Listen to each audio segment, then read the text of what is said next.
છે કિશોર કાકાની સાથે સાથે હવે કાકી પણ આવી ગયા છે સ્ટુડિયોમાં. હેલો કાકી, કેમ છો? એકદમ મજામાં. ખાલી છે ને અહીંયા દાદરા પરથી આમ સેજ પડી ગઈ. હા શું એમાં હું હશે છે?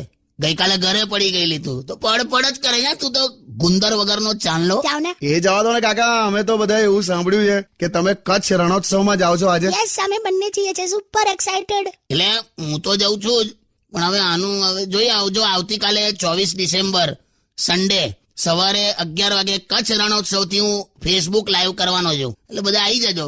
હજુ નક્કી નથી. શું નક્કી નથી? હું તો આવવાની જ છું, કહી દીધું. એવું નહીં, એટલે આ વખતે છે ને પેલા ઊંટ વાળા ખરા ને બધા, પેલા ઊંટ લઈને ફરે એ લોકોનું એસોસિએશન છે ને, જે આ વખતે મને નથી લાગતું કે તને એલાઉ કરે. શું કામ? એ ગયા વખતે તું ઊંટ પર બેઠી હતી ને, તો ઊંટના પગ 1 ફૂટ જેવા રેતીમાં પેસી ગયેલા, અને પછી ઊંટ ત્યાંનું ત્યાં ઉભા આમ ચાદર જેવું પોળું થઈ ગયેલું.